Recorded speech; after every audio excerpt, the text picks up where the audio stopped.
It feels really great to be here. Thank you all for making the time. I hear this is a pretty dialed-in crowd, so I'm going to pretty much jump right in. Question: what do Kim Kardashian and community have in common? Now, no, community is not spelled with a C, but given that Kim has almost 328 million Instagram followers, we may need to change just how we spell it. Now, if you give me a few minutes, I'm going to tell you about the Kim community connection, but first, I want to share with you a few other things. First of all, thank you for inviting me here today. It's really great to be here and spend some time with all of you. I know we have different groups of people here. We have the community builders.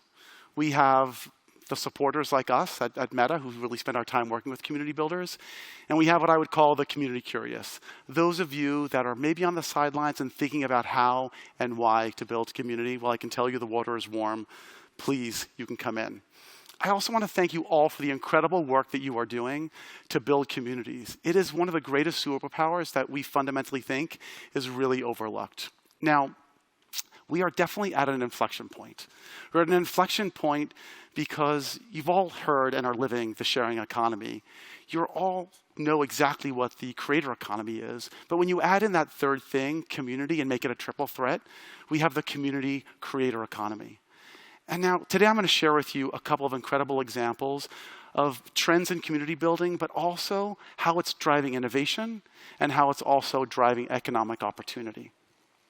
Now, I've curated a few of my favorite examples today from what I'd say are extraordinary people, extraordinary creators, and also some incredible brands. Now, I feel pretty lucky. And we have a team of Meta, and we get to work with community builders every single day. And I've seen the power of community firsthand. We work with partners such as Francesca Fedele. She has a health support group in Italy called Fight the Stroke that is there to support parents of children who have had strokes in utero. Now, Francesca is there to give parents hope. Did you know that through her community, she changed the medical protocols in northern Italian hospitals to help doctors identify children that had strokes? This is a book she wrote about her son Mario. It's called Lotta e Sorridi, Struggles and Smiles. It's a story of love and science. And she chronicles her journey of her community and how she's helped change the face of science for children like hers. But Francesca brings hope. But we also know that communities bring joy, right? Who doesn't love a cute furry dog? Are you guys dead? Who doesn't love a cute furry dog? All right, much better. Now, this is a community called Dog Spotting. They have 2 million people, which is pretty incredible. And you guessed it, they post such cute pictures of furry dogs that make you so happy and bring people together. And if most of you don't like furry dogs, which seems to be the case given your initial response, they also have lots of ugly dogs that are so ugly that they're really cute. But more recently, I've been really inspired by the many creative ways that community professionals like all of you are really thinking about community for business. And it's really important because these are tougher economic times, and ways of finding organic growth are really, really important. Now, think about the brands you love. Yes, they make awesome products, right? We all have our brands that we go to. But the most important brands and the best brands make you feel an emotional connection. They make you feel like you matter and that you belong.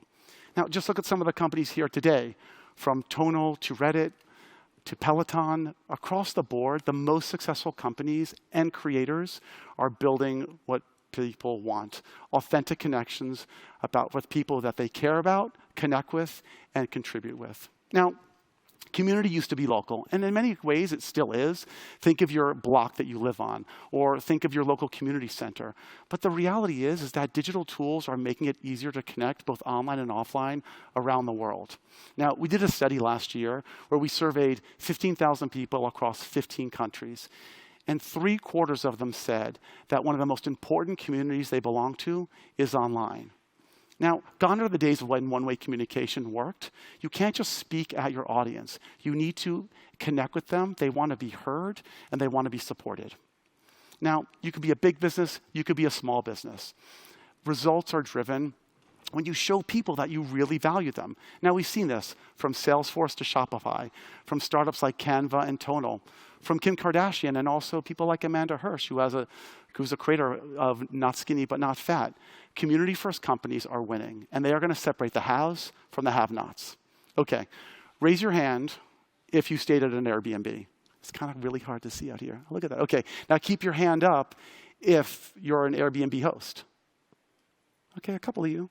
All right, so Airbnb's secret to success, in my own opinion, they may differ from what I'm saying, but they have 120,000 hosts across 66 countries that belong to their online communities. Now, they're managed by hundreds of volunteers across the world, but also supported by Airbnb overall. I should really shout out Ashley Williams because she leads the community team at Airbnb, doing amazing work. Now, when we ask Ashley, is it worth the effort? She'll tell you that it's absolutely worth the effort because these communities enable Airbnb to have hyper-local support. Think sharing local tradespeople or deeply understanding local laws. But the most important thing that Airbnb reports, and they've told us, is that the hosts that are part of their communities are outperforming against every single KPI that they measure than hosts that are not a part of their communities. Now, they're proving that focusing on community first is more than just a marketing or social media tactic. It's an actual competitive advantage because of the incredible value and the relationships that you can build and leverage over time. Now, I'm still frankly amazed at the number of companies that don't realize the economic opportunity they can drive by building community. I still see some of the brands that we work with that have groups on Facebook that they don't manage, but have fervent followers in there and they want to be connected with. Now, Airbnb, for me, is the canonical example of what leaders should look at and the mindset they need to take to build an actual moat, a competitive moat around your business. It is a strategic advantage for you to go to community. And that's what Airbnb did. They have three things going for them. One is they can grow and retain customers. Two, they create an army of brand evangelists. Who doesn't want that? And three, they're building better products. Now, at Facebook and at Meta, we've developed a framework. There are lots of them out there, but the one that we use to work with our partners is pretty simple. We call it the community ROI, where when a business really wants to start a community, we walk them through this to help them think through what are your business objectives. And the R stands for revenue, so do you want to increase your sales? The O for operations, do you want to improve maybe your customer acquisition or customer success? And I is for insights, to think about how do you want to improve your product? Can your customers help you engage in that way? But we always say first and foremost, think about your North Star. And what are the business objectives that you want to drive? Because I can tell you right now that in these times, if you want to invest here, you have to prove that there's a real return on your investment. So I want to share with you a couple of great examples of companies and how they fit into our framework and some of the work they've been doing and how they've learned to really engage with communities. Now, the first one is a car company because, well, I'm a bit of a car nerd, and my dad worked for GM his entire life. Everything we did growing up revolved around cars, going to Grand Prix, going to rallies, going to car shows, all the things that people that love cars do when they're part of a community. Unfortunately or unfortunately, my son is a little bit the same way. That's him in the middle here with me when we test drove a Rivian truck earlier this year in Brooklyn, New York. Poor child, I dragged him along. But if you want a Rivian, the wait lists are years long. But if you don't want to wait that long, there are communities across the board that you can be a part of. And I'm pretty much a member of all of them. Now, Rivian was holding their communities somewhat at an arm's length. And I get it. When you're trying to scale and manufacture an electric car, something you've never done before, that should pretty much be your only focus. However, as an early adopter and you watch the people in these communities, they are rabid fans. And in December of last year, there was a thread going in one of the communities I'm a part of, and one of the members said, do you think Rivian's going to raise their prices given the inflationary, the increases in inflation that are happening lately? And the community was like, there's no way they would do that. That would be crazy. Sure enough, in March of this year, citing inflationary pressures, without any warning to the community, Rivian raised their prices 15 to 20%. Now, if you're not familiar with them, they've launched the first electric truck in the US and in the world. And the community freaked out. Immediately, they started canceling their orders. They had like 50,000 orders for this vehicle. And really, the community started to implode. Now, to Rivian's credit, they reached out to the community leaders and heard directly from them. And they reversed their price increase for everyone that had a reservation up until that point. And more importantly, what I'd tell you is that Kyle Schultz, who leads one of the communities, said to me, had they engaged with us, they could have landed the price increase, but they didn't. But now Rivian is steadily engaging with these communities, and they actually invited Kyle to pick up his brand new car 2 weeks ago at their plant in Illinois. And what better present to Rivian than having one of your biggest fans create a video about you that's now distributed across the internet. Okay, Next, I want you to meet Daisha. Daisha Kennedy is the founder of Broke Black Girl. She is an amazing entrepreneur and small business, and one of the best examples of how to drive customer success. Now, her mission is really simple. She wants to provide culturally relevant financial information to African American women. And she has an incredible story, but she's a better person to tell it than I am, so I'm just going to roll this quick video. My name is Daisha Kennedy from the Broke Black Girl. I had no idea my life will become the life I have now when I clicked create a group. I simply just wanted to share my financial journey and resources with other young Black women so that they wouldn't make the same mistakes I made in the past. And the community has grown to over 68,000 women around the world. The biggest impact we've had is providing a safe space for women to come together to discuss financial hardships. Go Daisha, right? All right, I'm told to stay a little bit forward. If you can't see me, I'm sorry. Okay, now, the Broke Black Girl community is a highly engaged educational hub, and their primary source of revenue is their paid products. They have courses, they have seminars, and Daisha also does consulting on the side. She also sells books. But the thing about Daisha is she does not market to her community. What Daisha said to us was, the minute you look at your community as capital, you are dead in the water. She said, my goal is to provide purpose and to provide value to my community. And she's done just that. As a result, she's fostered deep, deep connections with her community personally. And as a result, she has strong customer retention, she has incredible engagement, and all of her acquisition for her paid products are organic. They're all happening organically through her community. She spends very little money on marketing dollars. All right, who here is from New York? Nice. Okay, who here went to the US Tennis Open? Really? Nice. Did you see Serena? Yeah, nice. All right. So I'm going to show a little video while I talk. You'll probably not hear a word I say because the video is really awesome. But it's with the one and only for Serena Williams. But what I wanted to share with you is she's a spokesperson for Tonal, which is an incredible connected fitness startup. And this is a startup offering home digital strength training. They launched a community back in 2018 on Facebook to really motivate and engage their customers. I don't know if Kate is here from Tonal, but she's been a great partner of ours, and a shout out to her and the work that she's been doing. So Tonal learned really quickly that their community loves their products. They talk to each other, they inspire each other, and get this, most importantly, the Tonal members that are part of their community work out twice as much as the members that don't. Every Friday, Tonal hosts #Feedback Friday, where they invite their customers and their users to basically give them feedback on their product to see what do they want to see included in the product or any bugs they might have. And then they circulate that email to the entire product and engineering teams. Now, for Tonal, their community has become an R&D lab, and it's been incredibly successful, not only because they get great product feedback, but then they incorporate that feedback into the product and provide customer delight. Now, what else do we do at Facebook? The reality is that we also develop incredible products for businesses, for creators, for community builders, but we also use the products ourselves. So I wanted to share a little example of something that we call Facebook Community Learning Labs, because community is absolutely at the heart of what we do every single day, and we use our own products every single day to make sure that we're supporting our partners. Now, we created a series of Facebook groups to really support the most engaged community leaders on our platform with the simple goal of building their capacity and helping them increase their impact. So what's been the ROI for us? Well, it's been pretty simple. We do a lot of testing with our products, with our community leaders before we actually launch them. And they give us a lot of feedback into the features that they want to see. And it really saves us a lot of trouble as we launch these products into the ecosystem.